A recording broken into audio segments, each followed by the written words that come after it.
Hello, my name is Martin Yanez and I am the Master of Bed Bugs here at Burton Barr Central Library. Today I'm going to show you how to load items into our Zap Bug heater so that you can treat items at your branch in case they trigger a bed bug hold.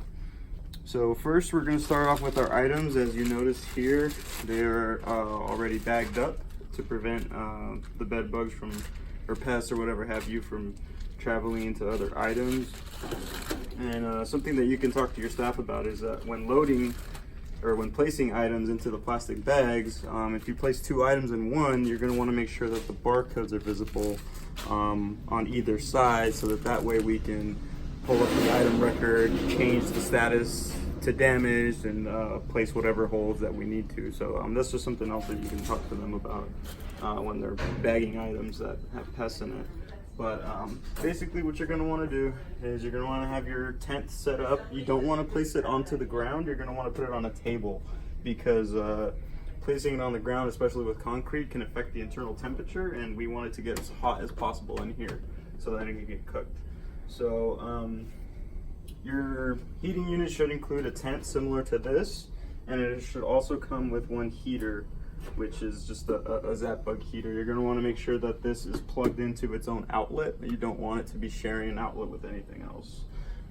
So what I like to do is I like to start the machine already just to get it going, just so that it can start heating up as you're loading the items in, because obviously when you first put items in there, it's not going to be as hot as it can be. So I like to just get it started and going just so that we can so that it could just start getting hot. So what we're going to want to do when we're loading items is here. So what we want to do when we're loading the items in here is that very carefully we're going to want to take them out of the bag. And then what I do is I'll flip through the pages as I'm holding it above the tent, so that if there's any pests or bugs or what have you that might still be in here, they'll fall into the tent and they'll be treated. So this is what I do with every item that I put in here. And then what you're going to want to do is leave them open and kind of leave them standing. Now if you want to come into the bin here, you'll see that we kind of have these two blocks here as a setup. What that does is, especially with these paper bags, is it helps us it helps us stand them up like this, so that you know, they're kind of sturdy, because paper bags are kind of difficult to keep them standing. So I'll use these blocks to kind of set these up. But if you don't have these blocks, that's okay.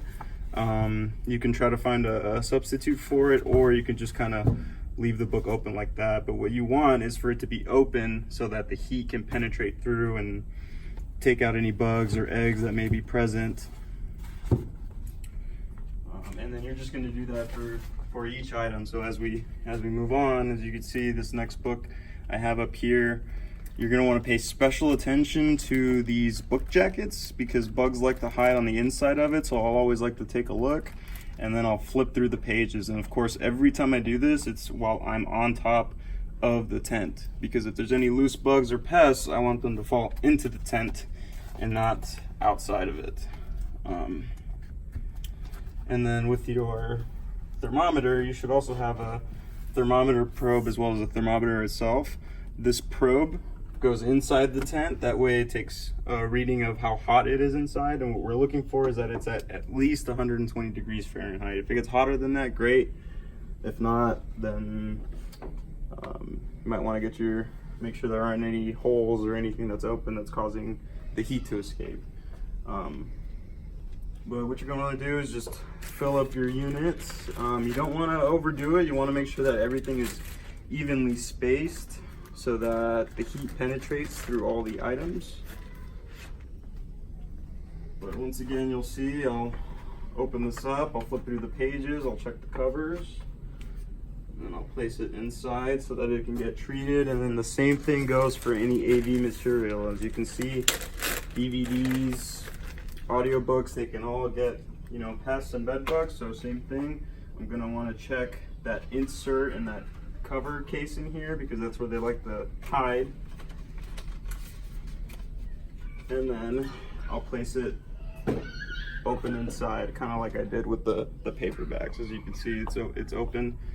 That way the heat will penetrate and treat the item and kill any bed bugs or nests or anything that we don't want to be in there. So as long as they're like evenly spaced in between, that's fine. We just want for the heat to penetrate and to treat them, and you're going to want to leave them in there for at least 2 hours at least 120 degrees Fahrenheit, but don't be afraid to cook them longer. Honestly, the longer the better. But that's basically what you do. Once you fill it up, you're going to close it up, and then you're going to want to keep track of how long it's been in there. So every once in a while, just check your thermometer. Because we just started it, it's at 75 right now, but once it heats up, it'll get up there, and you just keep an eye on your thermometer, make sure it's at least 120 degrees, and just whether you want to keep a board like we do, or if you want to set a timer on your phone, whatever you want to do, just make sure it's at least for 2 hours. And once it's been treated, then you can remove the items, check them in through Polaris, remove whatever holds, and get them ready to circulate. Now, if they have too much damage, if they have blood spots on them and a bunch of crushed bugs, just weed them. You're going to want to weed them because we don't want to put those back into circulation. But that's basically how to load your ZapBug heater. Hopefully that was helpful, and feel free to ask me if you have any questions. Thank you.